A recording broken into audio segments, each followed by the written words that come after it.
Please video like and subscribe this channel. The battlefield of Karen Vale burned beneath two skies. Above, orbital fire painted streaks of white and violet across the atmosphere as fleets of the Zerati Empire clashed with the combined forces of their rivals.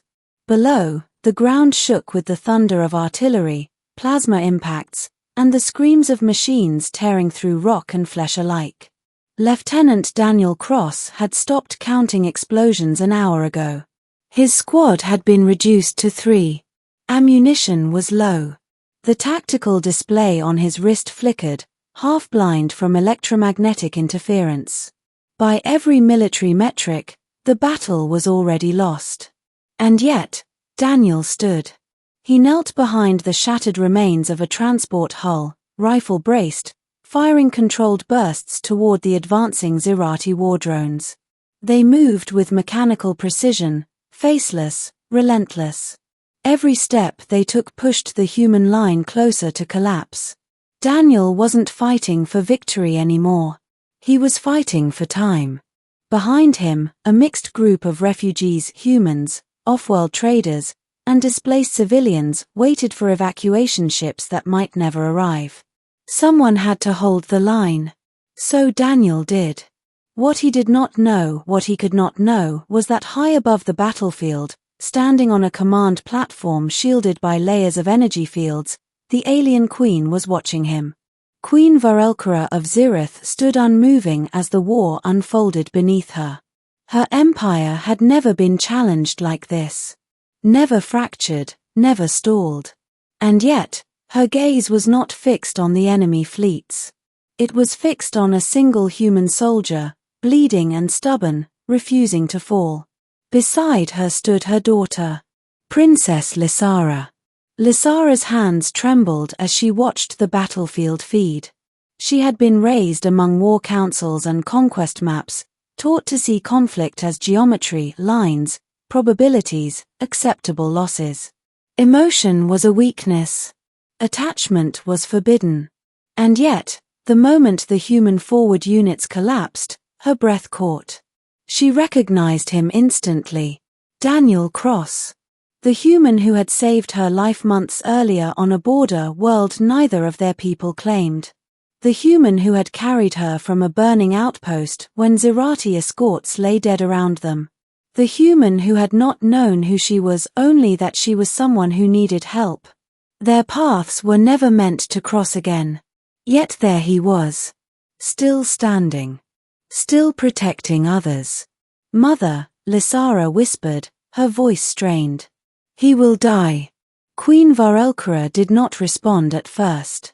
Her expression was carved from stillness, her golden eyes reflecting the firestorm below. War demands sacrifice, the queen said at last. Even of those we admire.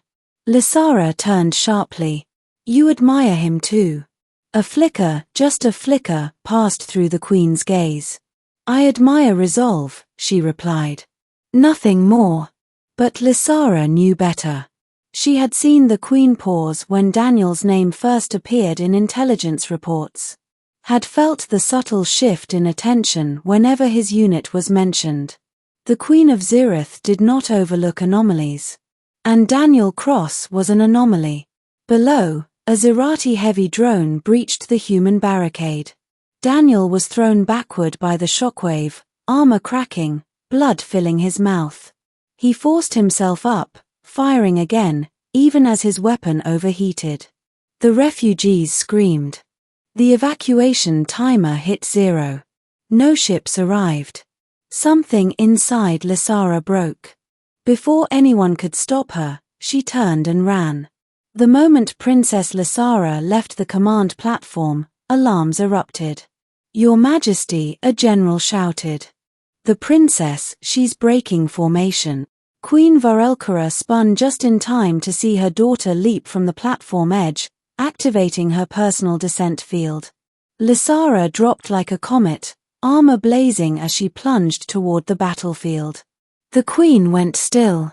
For the first time in centuries, Queen Varelkara did not issue an order. She simply watched. On the ground, Daniel saw a flash of violet light descending through smoke and fire. For a heartbeat, he thought it was another weapon. Then he recognized the silhouette. "No," he muttered. "No, no, no." Lysara hit the ground hard, energy flaring outward, knocking back drones and debris in a shockwave that cracked the earth. She rose immediately, eyes locked on Daniel. The battlefield did something impossible. It hesitated. Zerati units slowed, their targeting algorithms stalling at the sight of the royal insignia. Human soldiers froze, unsure whether to fire or kneel. Lysara ran. She crossed open ground under active fire, shields flaring as plasma bolts struck around her. Daniel staggered forward instinctively, ignoring the pain screaming through his body. "Lysara," he shouted. "Get back." She didn't slow. When she reached him, she didn't speak. She threw her arms around him. The impact of the embrace knocked the breath from Daniel's lungs. He stood there, stunned, arms hovering uselessly at his sides as the princess of the Zerati Empire pressed her forehead against his chest. "I found you," she whispered, voice shaking. "I knew you would still be standing." Around them, the war stopped. Weapons lowered. Targeting reticles vanished. Even the Zerati drones, bound by ancient command protocols, halted in confusion. On the command platform above, Queen Varelkra remained frozen. Her child stood in the arms of a human. And the galaxy held its breath. Daniel slowly wrapped his arms around Lysara, shielding her with his own body without thinking. It was instinct, the same instinct that had driven him to fight when retreat made sense. "You shouldn't be here," he said hoarsely. "I know," she replied. "But I couldn't stay away." A Zerati commander finally broke the silence. "Your Majesty," he called over the open channel. "Give the order. The human line is vulnerable." Queen Varelkra did not answer. Her gaze was fixed on the pair below, on the way her daughter clung to the human as if he were the only solid thing left in a collapsing universe. Memories stirred within the queen. Of her own youth. Of bonds severed in the name of empire. Of a love she had buried to become what her people needed. She exhaled slowly. "All units," Queen Varelkra said at last, her voice echoing across every channel. "Stand down." Shock rippled through the command ranks. "Mother," a general protested. "I said stand down," the queen repeated, steel beneath the calm. "This battle ends now." Below, the Zerati drones powered down one by one. Human commanders stared at their displays in disbelief as enemy fire ceased. Daniel looked up at Lysara, searching her face. "What did you do?" She smiled through tears. "I chose." Evacuation ships finally broke through the blockade moments later, descending amid stunned silence. Medical teams rushed forward, but no one dared approach the princess while she remained in Daniel's arms. Queen Varelkra descended to the battlefield soon after, her presence parting soldiers like water. She stopped a few steps away from them. "Daughter," the queen said, "you have crossed a line that cannot be uncrossed." Lysara straightened but did not release Daniel. "I know." The queen's gaze shifted to Daniel. "And you, human, you did not run." "No," Daniel replied simply. A long silence followed. Then, unexpectedly, Queen Varelkra inclined her head. "Then neither shall we," she said. The aftermath reshaped the stars. The Battle of Karen Vale was recorded not as a victory or defeat, but as a turning point. Treaties replaced offensives. Borders shifted without bloodshed. The Zerati Empire, long feared for its relentless expansion, began an era of controlled withdrawal and negotiation.